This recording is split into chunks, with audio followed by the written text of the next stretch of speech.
Hello and welcome to the Citi Newsroom from our studios at number 5 Ola Hansen Lane at Tesano in Accra. My name is Kweku Ediama Ansa. Coming up,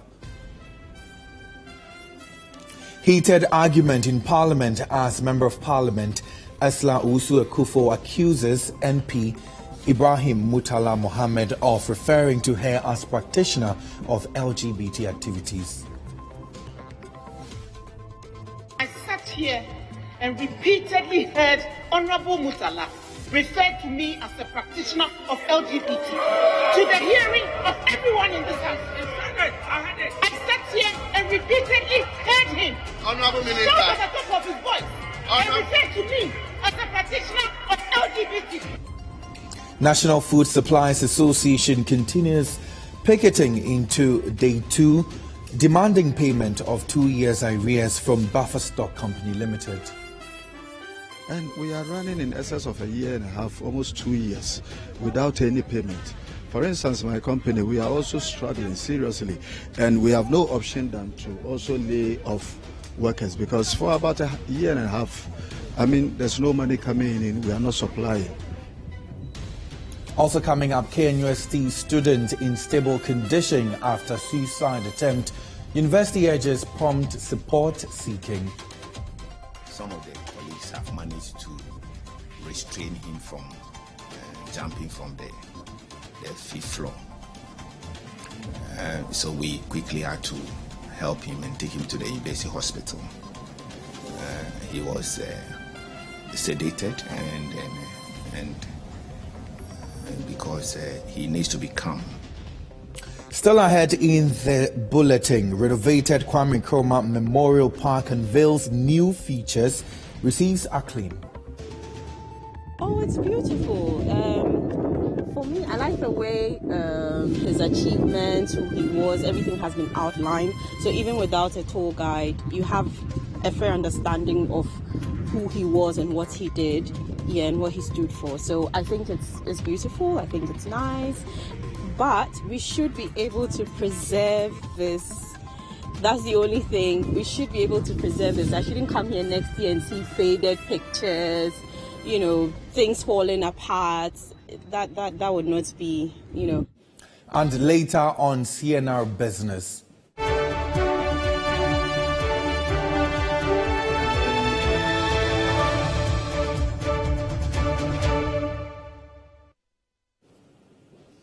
Biggest trade exhibition in the country. This is Ghana exhibition, returns this August. So all we need is people need to come, give us a call and register. Now let me also say this, that for those who are coming with food products, okay, this is not back to your village food bazaar.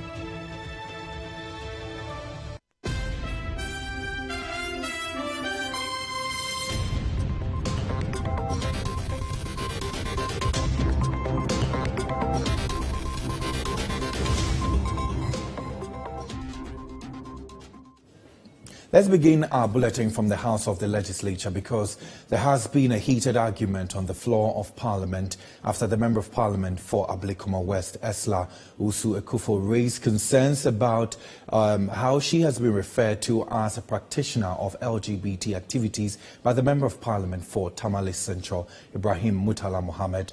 This comes after Esla Usu Akufo made her submission in a debate on the promotion of proper sexual human rights and Ghanaian Family Values Bill. Citi News' parliamentary correspondent Ni Aikwe Okain has more. Parliament on Wednesday had the second reading of the promotion of proper sexual human rights and Ghanaian Family Values Bill, during which the debate on the motion was held. Now, majority of the MPs argued in favor of the bill, calling for its passage by the House. Mr. Speaker, as said by those arguing against the bill, I am inclined to say that if this bill is passed into law, there is no provision in any international treaty or convention that will be violated by the passage of this particular bill into law. And they have not even stated one to be violated. Mr. Speaker, I'm very happy that this House of 275 members all endorse this bill. And we are religiously going to support the bill to pass. I am speaking to the House and supporting the bill, and also indicating the support of all our members, because our membership as Ghanaians, all Ghanaians. Mr. Speaker, Ghanaians are speaking, and Ghanaians are speaking through their members of parliament. And parliament is very unanimous in saying that we will pass this bill. Any honorable member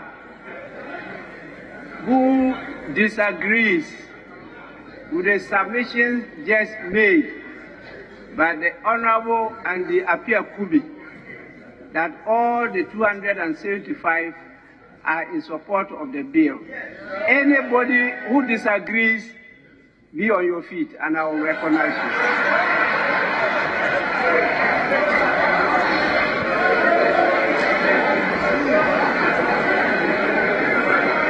If our language has a description for a practice, it means it exists, unless you want to dispute that fact. However,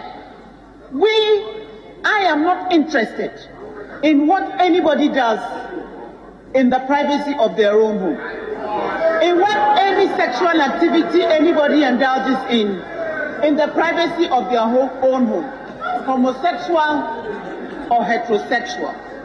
It is incumbent on us as members of parliament to craft a piece of legislation that protects the fundamental human rights of all Ghanaians, regardless of whatever beliefs they may have.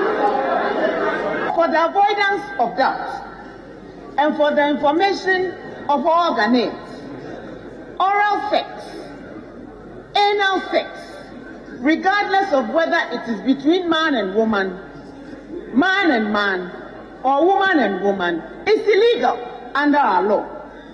So if there is anybody who is practicing oral sex or anal sex today on a man or a woman, please note that what you're doing is against the existing law of this country, because it is a natural carnal knowledge. And so I will urge any woman,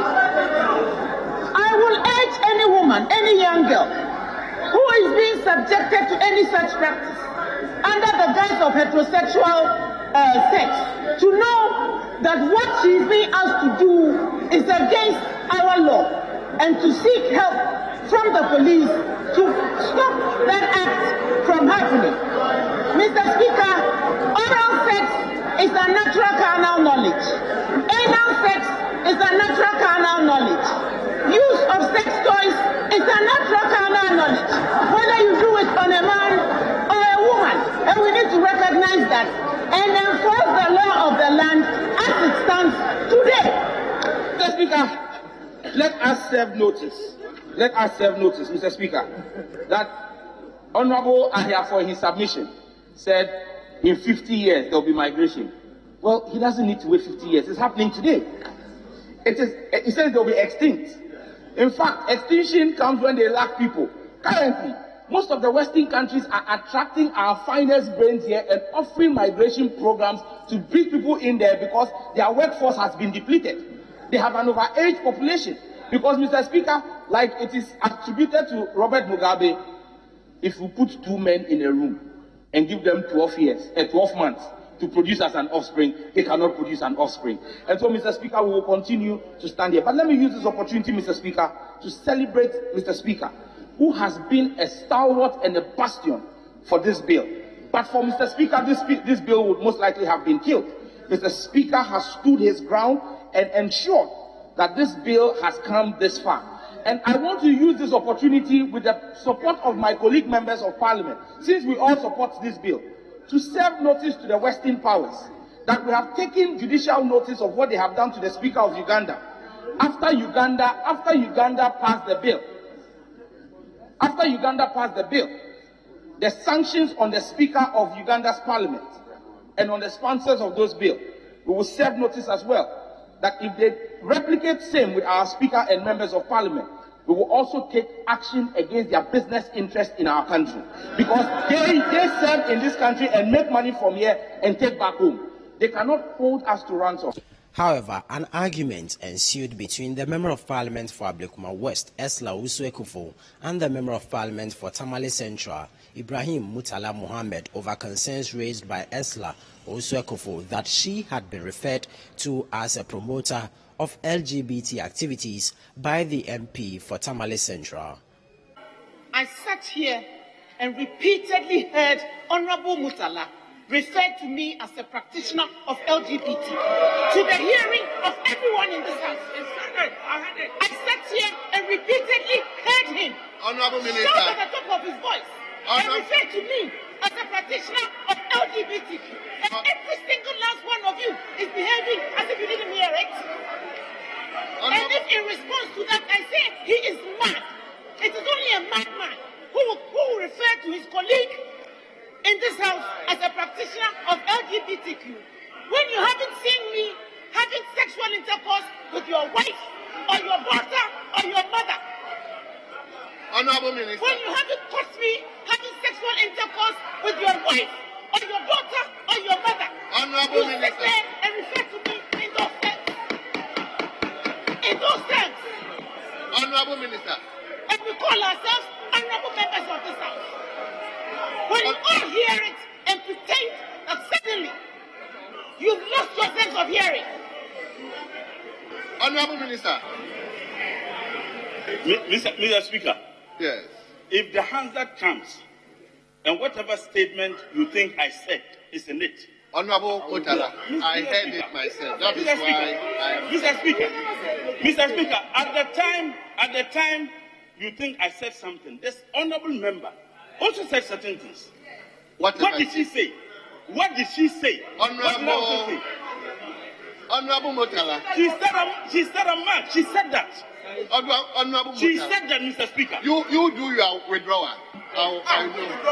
Withdraw what?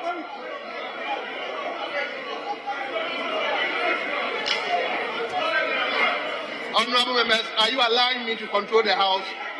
Honorable Mutala. Mr. Speaker, with all due respect, you cannot ask me to do something and I refuse to do it. Several statements were made. Which one? By myself and my colleagues, including Honorable Estreusu. Which one? So, which of the statements are you asking me to withdraw? Yeah. So, are you inviting me to say what you said? Reporting from Parliament, my name is Ni Ayikwe Okain for Citi News. Let's just stay in Parliament because the Public Accounts Committee, PAC, has announced its intention to collaborate with the Attorney General's Department to impose appropriate sanctions on public institutions that have violated various procurement rules. We have more in this report. During Wednesday's sitting, the Public Accounts Committee reviewed the accounts of approximately 50 health facilities, including the Tepa District Hospital, Aprade Health Center, the Cape Coast Teaching Hospital, Akuse Government Hospital, Accra Psychiatric Hospital, Pantan Hospital, and the Kolebu Nursing and Midwifery Training School, the National Blood Service, and the National Center for Radiotherapy and Nuclear Medicine. Representatives from the Ministry of Health and the Ghana Health Service were present to respond to questions from the committee. The committee identified the National Blood Service and the National Center for Radiotherapy and Nuclear Medicine at the Kolemu Teaching Hospital for allegedly engaging in over 190 transactions that violated procurement regulations. Here are some excerpts from the discussions. The executive officer should investigate the cause of procurement infractions, and any officer found culpable should be appropriately sanctioned. Now, if you fail to do that, the CEO should be sanctioned by the ministry. Now, what do they do? That the auditors noted that the procurement of blood collection bags amounting to 510,500 Ghana cedis for the period January to December 2020 was split into 7 contracts, thereby avoiding the use of national competitive tendering. So contract splitting is also an offense under the law. So this is also an issue that you should refer, because you want to dodge the law. It's even criminal. It's even criminal. Yes. Chair, can I speak to it? Yes, go ahead. There was no deliberate attempt to split the award to, rather the bags were of different types and specifications: single bags, double bags, triple bags, and quadruple bags. National Cardiothoracic Center. They have 161 transactions, totaling 1.5 million, without going through the procurement process. So, Clark, National Center for Radiotherapy and Nuclear Medicine, should be added to the list. Chairman of the committee, James Kluchi-Aveji, announced that the 2 institutions would be referred to the Attorney General's Department for prosecution. He added that by the end of the year, the committee would collaborate with the AG department to address all public institutions that have violated various procurement rules.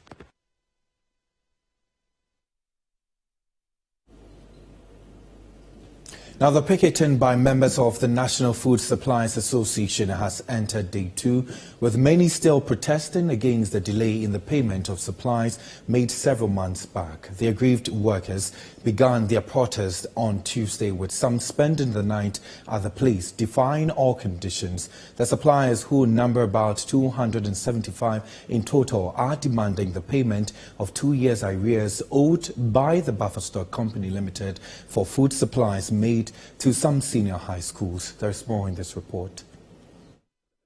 It was the 9th of the first day of picketing by members of the National Food Suppliers Association as they demanded payment of 2 years' worth of arrears. As the news team arrived at the premises of the Buffer Stock Company in cantonments in Accra around 11 p.m., they found most of the suppliers fast asleep on mats and pillows they had brought with them. In order to protect themselves from insects, some of them wore clothes and used mosquito repellent despite the harsh conditions they had to endure.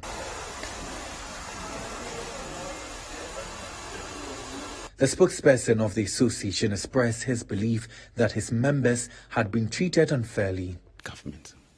When we started, government didn't have a penny. In 2001, they sat us down and made us supply on credit. At the end of the year, they pay us only a minute. They paid only a minute of what we supplied. We didn't bother. In 2003, we demanded our money for that 2001. They never gave us. They sat us and told us to continue to supply. They were going to pay for the entire 2022. For the entire 2022, we supplied foodstuffs to Buffer Stock without taking a dime. Despite the difficult circumstances, some of the suppliers remained determined to continue voicing their concerns. These food suppliers from across the country say that they are going to risk it all. Talk of the mosquito bites, talk of the harsh weather conditions. They say that they are going to portray this act to the government to demand or to press home their concerns to have their monies paid to them. As another day dawned, the protesters remained steadfast at the premises of the Buffer Stock Company, persisting in their demand for what rightfully belonged to them.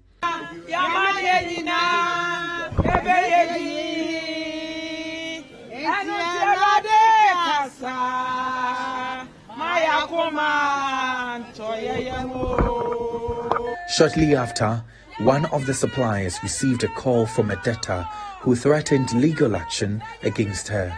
Felicia Boateng A 65-year-old supplier had obtained food items from a farmer in the Volta region over a year ago, but had not yet repaid the debt.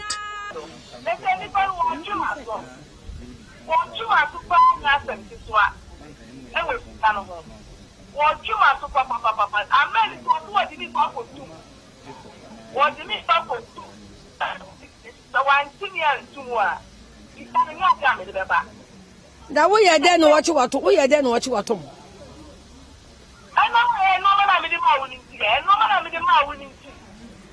Ajwa Bruni, one of the suppliers, had spent the night on a plastic chair. She shared her experience with me. Sina konwa ni mo maade chen we sadia meti sa konwa ba ko na simani na no pa mayi afiri ho. Ti sadia obeto me no sa na matena asibesi no pa. I'm sure so sorry no pa obedware obechuchu say na. Me yo ho me firi bro half na me baaye. Enti me ni ba bia sadia metie wa ha no sa adware ye bia ni ha. Enti me da so meti ase. Me da so a me nware ye. Me ni sika me de ko han hotel. Sika bia ni ho. Me ka sika kro bi na ma me ka sika ma me de baaye. Other suppliers revealed that they were considering laying off employees at their workplaces in order to stay afloat amidst the ongoing financial difficulties. I'm coming from Accra, but many of us are also coming from the various regions here. And the situation is very dire because currently some are facing eviction from their property because some, use their property as a collateral to take some money to be able to do the supply. And we had the promise that at least by 3 months you should have your money. And we are running in excess of a year and a half, almost 2 years, without any payment. For instance, my company, we are also struggling seriously, and we have no option than to also lay off workers because for about a year and a half, there's no money coming in, we are not supplying. Unfortunately, the situation is still the same. These food suppliers who have been picketing since Tuesday are yet to hear from the authorities with regard to monies they say must be paid to them for the work they've done for at least the past 2 years. Reporting from the National Food Buffer Stock Company here in cantonments in Accra, my name is Kwekwedu Amansa. Now from the Greater Accra region, let's head to the Ashanti region because the management of the Kwame Nkrumah University of Science and Technology, KNUST, has disclosed that a second-year medical science student who attempted suicide on Tuesday night is in a stable condition and receiving treatment from doctors and counselors, while the university is urging students to promptly seek for support and not resort to suicide as an option. The management has asked media outlets to refrain from disclosing the image and name of the student to the public as it has the potential of worsening the situation. Our Middle Belt Bureau Chief Edward Opon Mafo has the details. In a viral video, some students were seen rescuing the said student after he attempted to jump from the balcony of the 5th floor of the Brunei hostel. The student is also alleged to have written a suicide note which detailed the struggles he was going through. The Investor Relations Officer of KNUST, Dr. Daniel Norris Bequin, narrates to Citi News how the university authorities promptly intervened and got doctors and counselors to attend to him.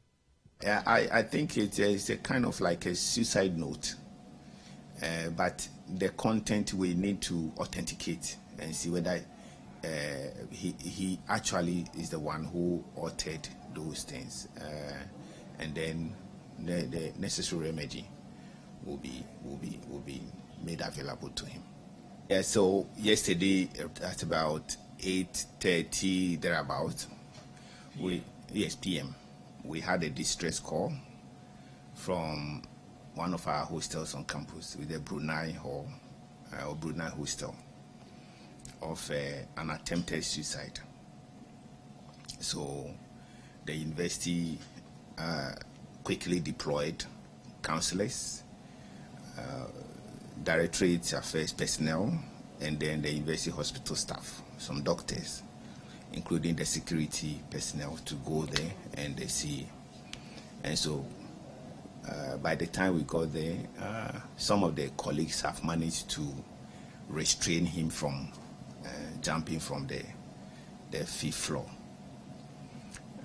So we quickly had to help him and take him to the university hospital. He was sedated and because he needs to be calm. And the doctors and the counselors were all there. The parents were also invited, so they were also there. And so what I can say now is that for now, he's stable. And investigations are ongoing to find out actually the cause of his attempted suicide. And then the various support systems that we have to offer him, we will do so. Dr. Daniel Norris-Bequin stresses that the university has adequate support system where students who are going through various challenges can seek for the needed help. We want to ask everybody to remain calm, and that management will always be there to support everybody. We have several initiatives. We have clothing bank, where students, we collect clothes from those who have in excess and don't want to make use of some of those clothes. And then we wash them in the laundry and then prepare it for those who don't have or those who have extreme difficulties to go there and pick some clothes. We also have food bank, where we solicit for food items and place them there, including parts for female students. And so if you are a female student and you have a challenge, you just have to walk to the Directorate of Student Affairs and say, maybe I need some food, I'm so hungry, or perhaps I need some clothes, and then we will support you. If you don't find anything, the Directorate of Student Affairs has got the necessary support to provide students with such needs.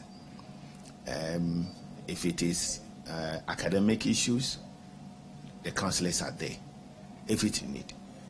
The universities have called on media houses to desist from putting out the image and name of the said students out in the public domain. The university says it will take steps to contact those media outlets to pull down such details, since it has the potential of worsening the students' situation. If they fail to do so, we will contact some of the media houses. But we want to use this your platform to appeal to all the media houses that a person who has attempted suicide, or a person who is depressed, or a person who is even a minor, in this case he's not a minor, but with this circumstance, you don't put his pictures and his name, because we have to make sure we protect him and help him, support him to come out of the whatever challenge he's facing. And putting his name and pictures there, what of if tomorrow the friends start making mockery of him?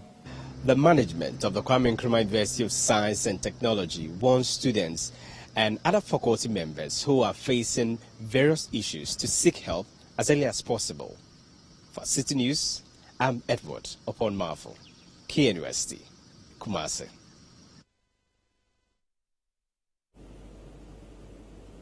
You're still watching the Citi Newsroom here on Citi TV. Still to come.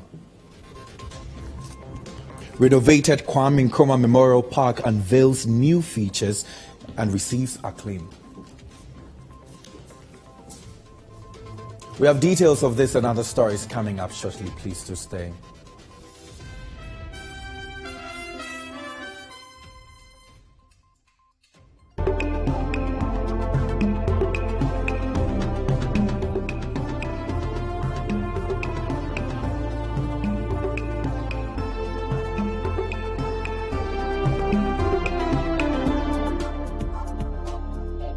Pepsodent is aware that globally, 1 in 2 children suffer from cavities.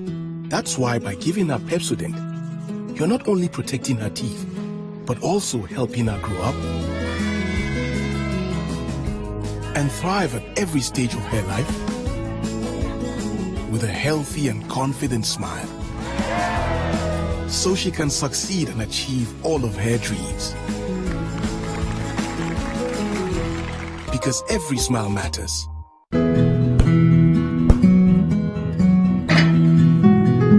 This is the neighborhood I'm having my twins. The very reason why I took it for us. See, the price is very good and it's spacious to contain all of us. Alphabet City. Now I'm a landlord. I don't pay rent. And my Airbnb business is booming. To me, Pamini, bank and I'm not say Alphabet City. The pension pay me 20%. The payment plan, I want to share just say, and you're very smooth. This is a healthy place to raise our families and creating peace. Come on, be my neighbor. Alphabet City, the ABC of Home Sweet Home. Alphabet City is a classy and peaceful gated community in Sakumono. We have 24/7 top-notch security and high-quality access roads. We have 3 bedrooms and 2 washrooms, 3 bedrooms and 3 washrooms with boys' quarters. We have 3 bedrooms and 4 washrooms. We have 2 bedrooms and 2 washrooms, all with beautiful kitchens and kitchenettes. Call Alphabet City on 0240-111119 or 050-44-99999. Alphabet City, the ABC of Home Sweet Home.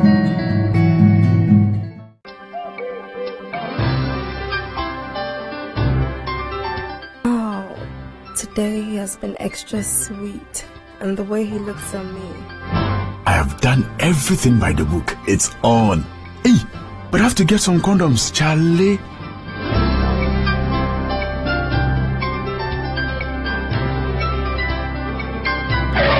Using a condom will protect you and your partner from HIV, STIs, and unplanned pregnancy.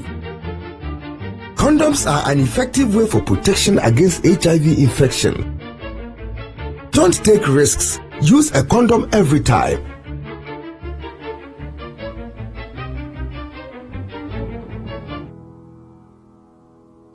Always come prepared.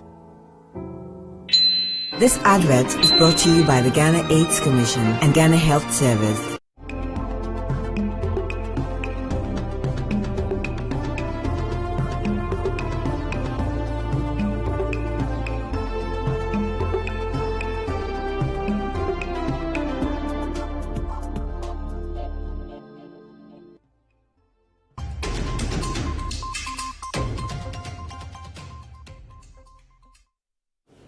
You're welcome back to the City Newsroom. In more stories, the acting director of the newly renovated Kwame Nkrumah Memorial Park, Edward Cole, has highlighted the various features of the facility, including an amphitheater for public events, a freedom hall, and a picnic area for families. The renovation project, which cost $3.5 million, has received widespread praise from Ghanaians who see it as a fitting monument to celebrate the country's first president, Osajifo Dr. Kwame Nkrumah. Well, City News' Ansheli Ziwu visited the park earlier today and has provided details in this report.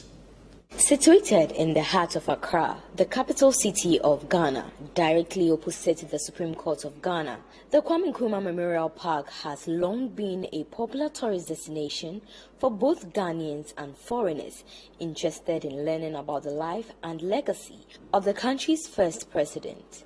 The park serves as a significant monument dedicated to the memory of Dr. Kwame Nkrumah, and also serves as the final resting place for him and his wife, Fatia Nkrumah.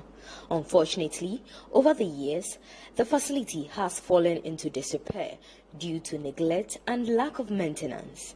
In 2018, with support from the World Bank, the government secured a $40 million loan to improve the tourism sector and develop various sites and destinations.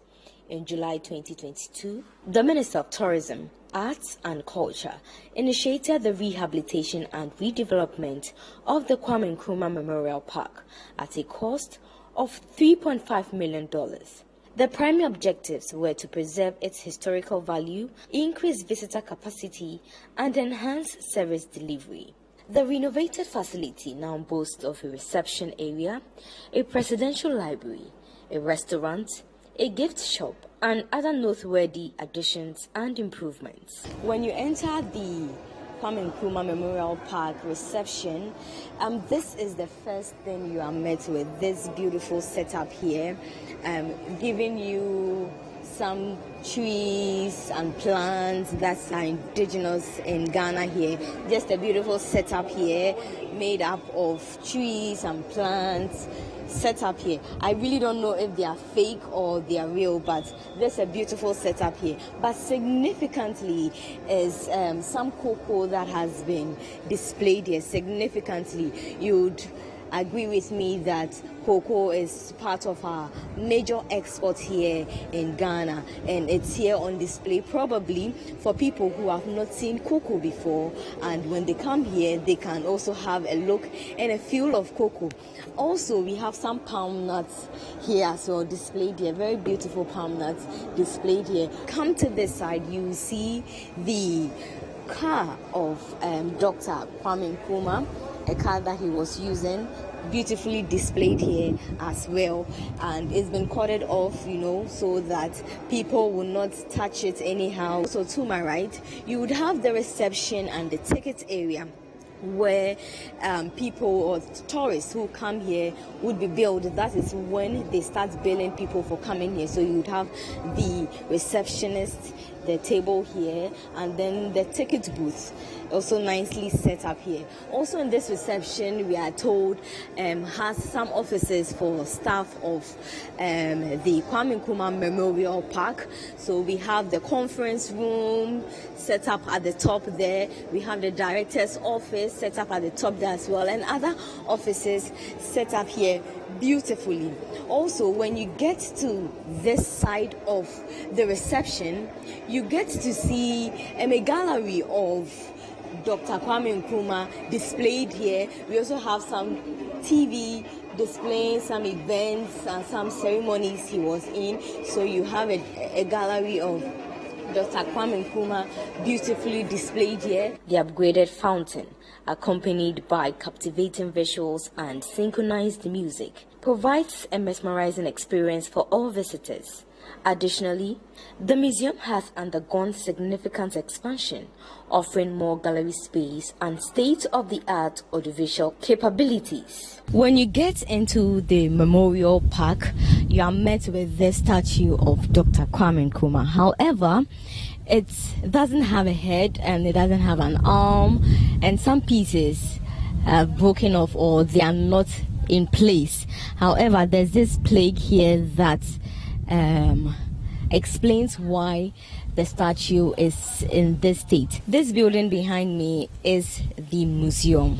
This is the building, the museum. But some of the things that have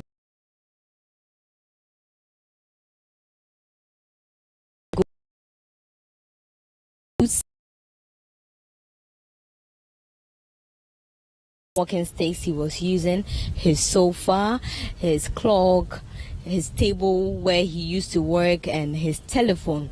Since its reopening, the park has attracted tourists, both local and foreign, who have marveled at the transformation of this once deteriorating site into a state-of-the-art memorial park. Some visitors have shared the experience after touring the park, expressing their awe and appreciation. Oh, it's beautiful. For me, I like the way his achievements, who he was, everything has been outlined. So even without a tour guide, you have a fair understanding of who he was and what he did, and what he stood for. So I think it's beautiful. I think it's nice, but we should be able to preserve this. That's the only thing. We should be able to preserve this. I shouldn't come here next year and see faded pictures, things falling apart. That would not be, good enough for us. There's a lot of memory, as we know, and I came from Canada. So I brought my daughter to visit historic places, and that's why I'm here. So it's the reopening of the place coincides with our visit, and that is what is awesome about the place. Now, bringing her here as a Ghanaian, or as a Ghanaian who has been born abroad, it opens a wider door. We got information in the museum that we did not learn in school. And so there's more to see. There's more to see than we knew of Osagyefo Dr. Kwame Nkrumah. and I am impressed. Even a former presidential candidate for the Convention's People's Party, CPP, founded by Dr. Kwame Nkrumah, paid a visit to the facility. Well, I'm very excited, and I've enjoyed being shown around the new redeveloped facility. It's very impressive. I particularly enjoyed moving around the audiovisual section, which I understand is going to be enhanced with more material from the first president of Ghana. And I encourage all Ghanaians over a period of time to find time to come here and take a look at what has been done. I'm very happy, and much commendation must go to those who conceived of the various different ways that the redevelopment has been done. And I was being told about the various ideas and concepts that went into it. And so much thought, both private and from the public sector, has gone into this. And so I'm very happy. Edward Kwao, the acting director of the Kwame Nkrumah Memorial Park, also revealed that plans are underway to maintain the park and make it even more attractive to tourists. In terms of maintenance, the Ministry of Tourism, Arts and Culture, under which the whole facility is under, has a team, or putting up a team to make sure that the facility is properly maintained so that we get value for money for what has been spent here. And also in terms of marketing, there's a whole team being put up together, and also to market the place, and especially to use social media to get the youth to visit the park. So that's a whole plan in place to make sure that the park stays vibrant and attracts more people. Authorities of the Dr. Kwame Nkrumah Memorial Park have promised to keep this place in a good state and have called on Ghanaians and other tourists to visit the place whenever they're in Ghana. Reporting for Citi News, my name is Ansheli Siru. Let's turn our attentions to some other stories. And a meeting among organized labor, Sanon Asogli Power Limited, and the National Labour Commission has for the second time ended inconclusively. Even though organized labor was hopeful that their engagement on Wednesday would yield positive results, it turned out otherwise. The group wants Sanon Asogli Power Limited to get their local union members reinstated after what they describe as a wrongful termination of their contracts. Already, organized labor has threatened to embark on an industrial action beginning July 10, 2023 if their members are not reinstated. Speaking to the media, the General Secretary of the Trades Union Congress, Dr. Yauba, says they are hopeful that a meeting at the Ministry of Employment and Labour Relations on Thursday will finalize their concerns. Engaging management since morning. We were at the Ministry of Employment from around 11 o'clock. We came back to the National Labour Commission at 4. It was a long and very fruitful engagement. So we are hoping that tomorrow we fixed another meeting for 2 o'clock at the Ministry of Employment. We are hoping that we can get a deal. It means that we have made some progress. There are issues that we have put before the Commission, and those are the issues we are discussing, including the reinstatement of our brothers. And I'm saying that we have made some progress. The details will come tomorrow after our meeting, 2 o'clock.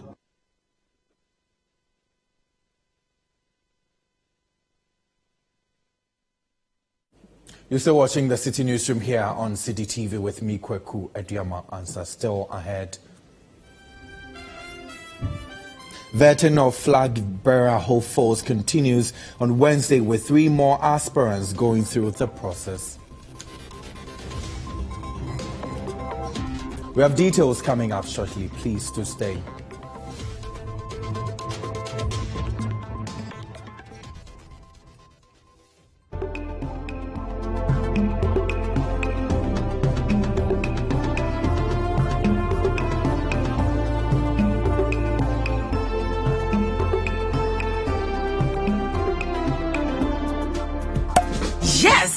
We are back. Wines of South Africa, Vossa, is back in Ghana for the biggest wine show ever. Date, Saturday 15th July at the Labadi Beach Hotel, Accra. Time, 7 p.m. sharp. Wines of South Africa Grand Tasting Event 2023 is proudly brought to you by Wines of South Africa and John Williams Consults Ghana. This event is sponsored by Ghana Export Promotion Authority and Best National Bank. Partners: South African High Commission, Accra, South African Airways, and Labadi Beach Hotel. Media partners: AmayalDebra.com, Citi FM, Citi TV, Voyage Afrique Magazine, and Ovation Magazine. Don't miss out on this extraordinary event by securing your tickets now at wosa2023.eventbrite.com or call 0553-271-032. Remember to come celebrate with Wines of South Africa, Saturday, 15th July 2023, 7 p.m. at Labadi Beach Hotel, Accra. Wines of South Africa, welcome to our world of discovery. Strictly by invitation and reserved for 18 years and above. Finally, anyone can become a household. Oh, wow. Yeah. You Go Flip, a real estate gaming platform that allows you to play and stand a chance of winning a house or cash or consolidated prizes, such as savings towards a house. Simple and easy to play. Visit www.yougoflip.com. Buy a ticket to enter the game. Wait for the end of the game to enjoy the win. Anyone can win. Flip it or own it. You Go Flip. This advertisement has been vetted and approved by the Gaming Commission of Ghana. Play responsibly, not for persons below 18 years, and gaming can be addictive.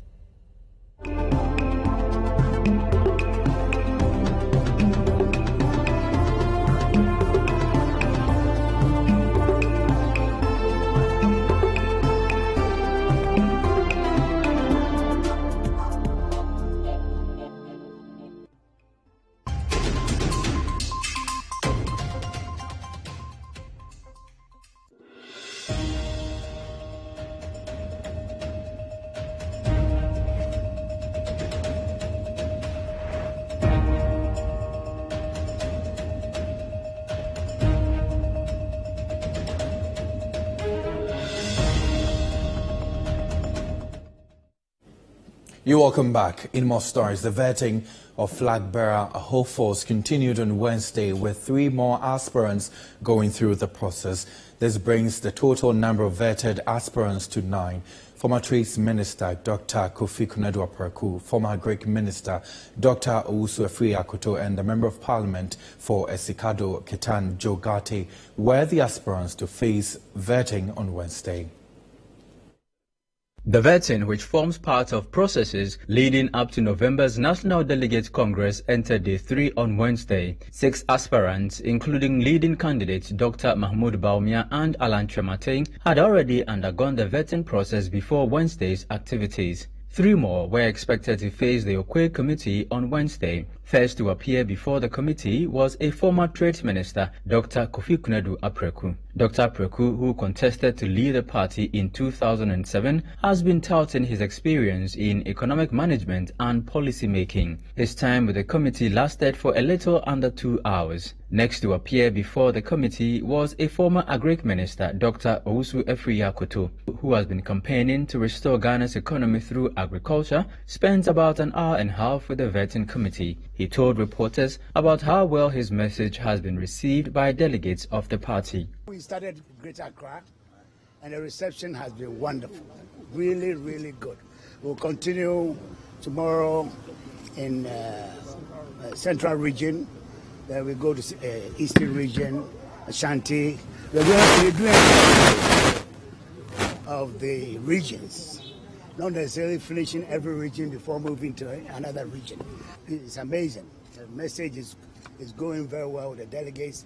They realize that we are very much aware of their situations, and they are very confident that under my leadership, the party will grow stronger and stronger and break the 8 come next year. Former Railways Minister and MP for Esikado Ketan, Joe Gate, climaxed Wednesday's vetting session. After his session, Joe Gate said he is unperturbed by concerns raised about some candidates being favored over others. Maybe I'm blind. Maybe you can tell me about how the playing field is not level. But you see, I talked to somebody who said to me that, oh, so. And I said that you haven't talked to the master statistician. He said, who is the master statistician? I said, the master statistician is God. Whether they play, I've faced worse things in my life. So, I'm not faced by anything you do or say. So you don't think any of the candidates is being favored against the others? Favored in what way? I mean, everything cuts both ways. Favored in what way? There's an advantage in incumbency, there's a disadvantage in incumbency. Everything cuts both ways. I mean, I'm not going to spend my time thinking about other candidates. I'm going to spend my time thinking about Jogati and the people of Ghana.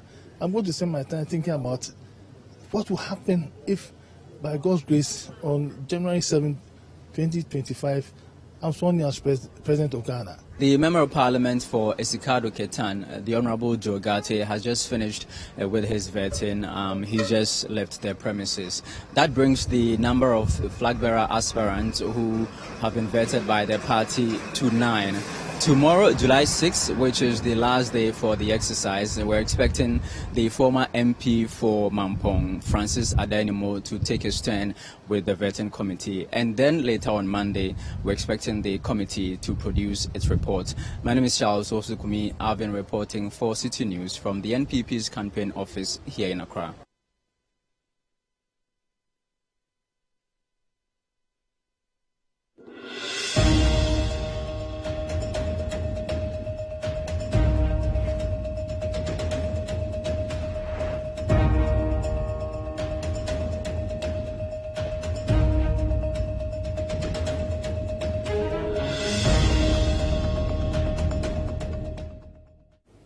This is still the Citi Newsroom. Up next is CNR Business with Nashika Caesar.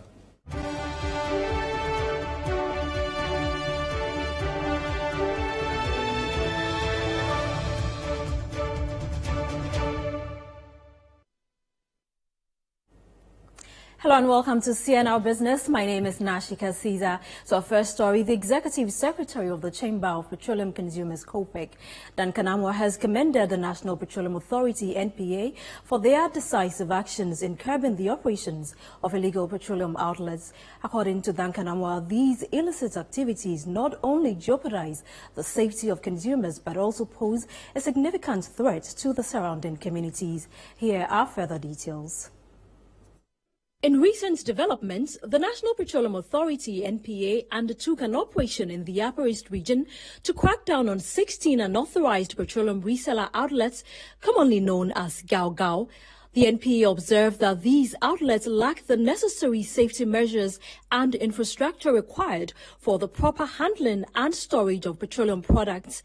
Duncan Amwa, serving as the Executive Secretary of the Chamber of Petroleum Consumers, COPEC, fully supports the efforts made to address these unauthorized reseller outlets. The OMC, so properly licensed, don't just build fuel stations, but they build to a standard that ensures that the hydrocarbons stored underground do not, get to evaporate needlessly and create a danger to the environment and any chances of explosion. What the NPA is doing is what it ought to have done long ago.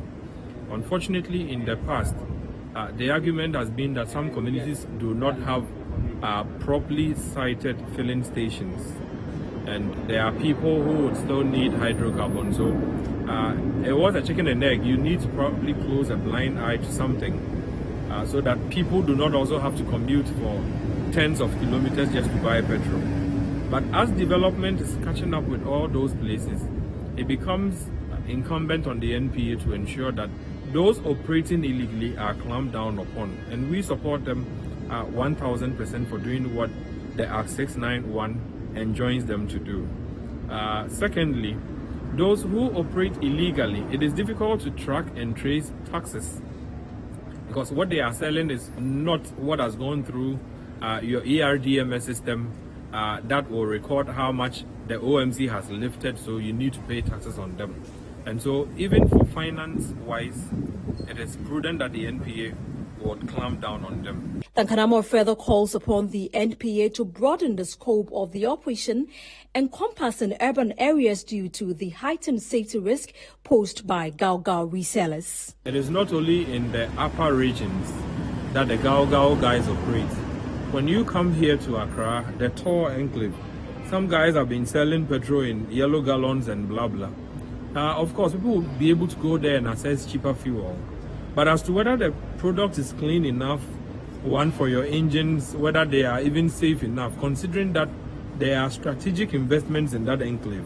If people are still handling products without any good supervision or standards being met, they endanger that entire enclave. The NPA would need not to only focus on the upper regions, but also some of these spots where people sell fuel in yellow gallons that are probably not marked.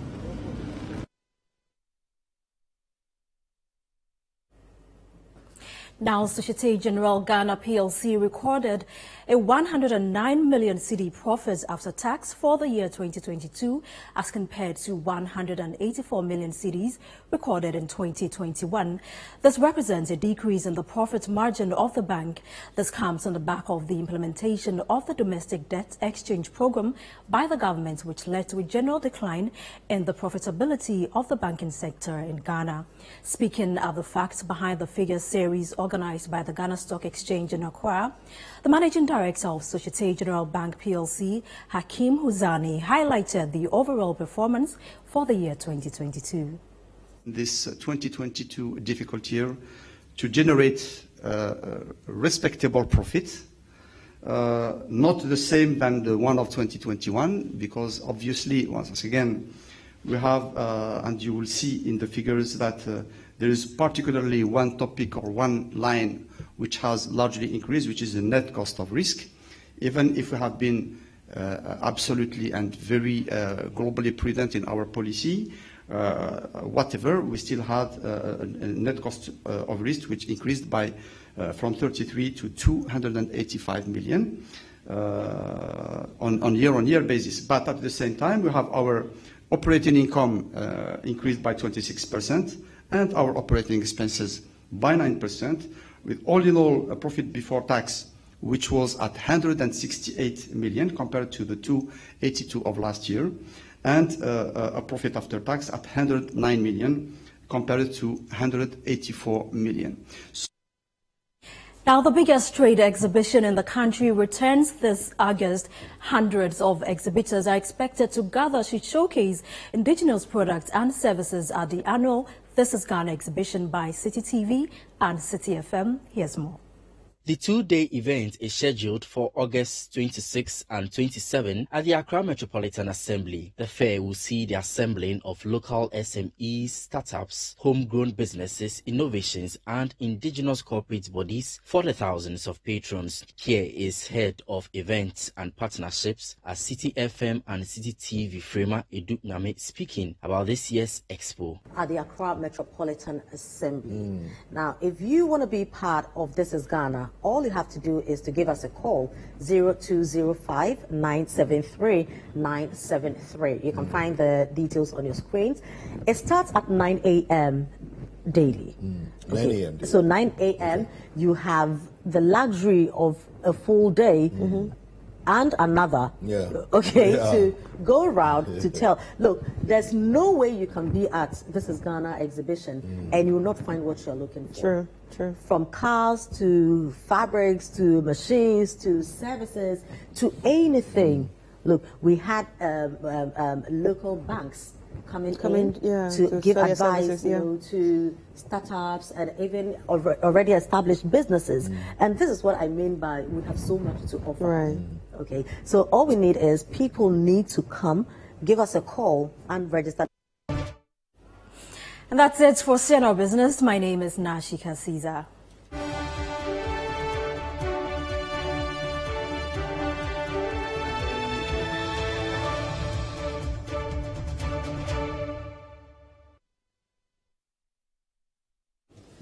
And that's it for today's edition of the Citi Newsroom here on Citi TV. But before we go, a recap of our headlines.